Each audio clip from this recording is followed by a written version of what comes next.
Hi, I am Bosco here and 17 years of age. I used to live with my parents back then, and I was the only child in the family. My grandmother also used to live with us, and a room on the ground floor was dedicated to her where she used to live. My grandmother loved me a lot, and I was also very close to her. My mom and dad also had a great relationship with my grandmother. My grandmother loved my dad dearly, as he was her only son, while she was also fond of my mom. Before it gets interesting, please subscribe to this channel and turn your notification on. One day, I came home and found that my grandmother was not in her room.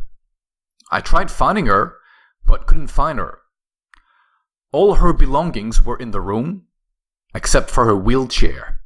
I asked my mom, who said that one of my dad's cousins came here and took her to his home. She will remain there for a few days, but mom was not comfortable saying those words, and she left the room. Although what mom said was logical and seemed true, but I wasn't convinced that how can grandma leave just like that? She always told me that she didn't like Uncle Harry's wife, so why would she go there? I was getting impatient. In the evening, when Dad came home, he also looked dull and concerned. I asked him the same question, but he also said that Uncle Harry had taken her to his home and she will be back in a week. But Dad was unconvincing too. This made me feel suspicious, and I was very angry and scared too. Later that night, I called Uncle Harry and asked whether Grandma was at his place, and to my surprise he said no. Aunt hasn't been here. Neither I came to your city to pick her up. This just made a shock run through my body, and I was fuming in anger that why my parents are lying to me regarding my grandmother. I was angry on the fact that why are they lying when they know how close Grandma and I are, and what could be the reason? The next day, I again asked my mom that when will Grandma return. This time she said that she doesn't know exactly, but she will be back soon. She also patted my back and asked me to remain calm. She told me that I don't need to worry. Grandma will be fine. Now this statement from my mom made me restless, and I started hoping that Grandma is not in danger. My dad, when he came back home, went into his room straight away and didn't come out the whole day. This made me feel more worried, and I decided to look for the answers myself. So at night, I came out of my room and was passing through the corridor. I heard my dad talking to someone. I followed the sound, and it was coming from my dad's bedroom. I tried to listen what he was saying, but I couldn't understand him. After a few minutes, the conversation ended. I realized that something was wrong and my grandma is in some kind of problem. So the next day I decided to do something and get to the root of this. I decided to spend the night in my parents' bedroom so I could hear whatever's happening. But I had to do it secretly, else mom and dad will not talk, or they may move somewhere else to talk. After a lot of thinking, I decided to hide under their bed and hear what's happening. Today, when Dad came home, he brought a briefcase with him from the office and kept it in the closet of the main room. Right before sleeping, I walked up to the stairs and locked my room from the outside and went into my parents' room. I quickly slid myself under the bed and positioned myself in such a way that no one could find me. About an hour later, my dad and mom entered the room and locked the door. My mom, while sitting on the chair, said, "Have you brought the briefcase?" To which my dad replied, "Yes, I have."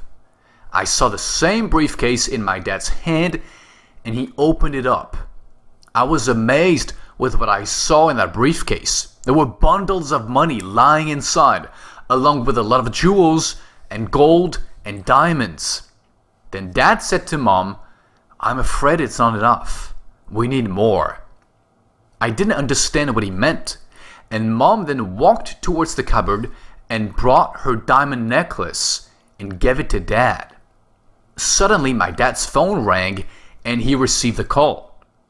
I didn't know who was on the other end, and I could only hear Dad, who said, "I have everything you demanded.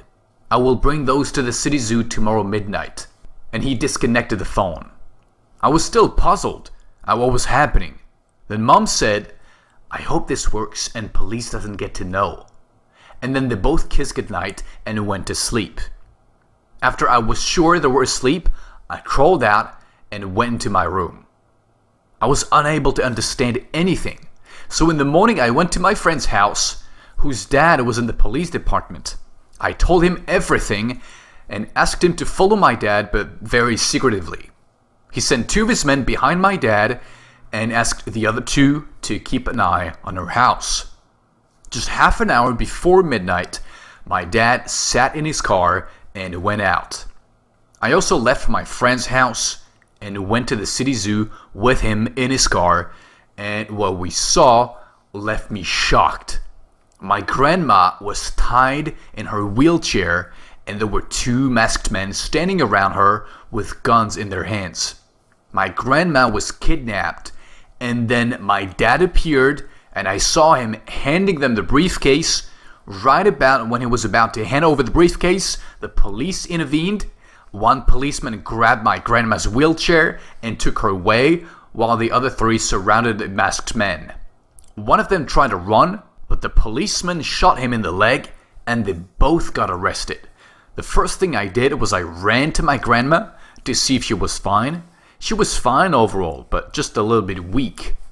I then introduced my friend's dad to my parents and told them everything. My dad told him that 2 days ago, these kidnappers broke into her house at night and kidnapped Grandma. They asked for a hefty price as a ransom. He then apologized to my friend's dad, saying that he was very scared of informing the police about this, since the kidnappers warned him not to do, otherwise they would hurt Grandma. My dad then thanked my friend's dad and appreciated my bravery. We all then returned home safely, and I was very happy that Grandma was back with us. It was one of the scariest days of my life, I must say, but also one of the most adventurous.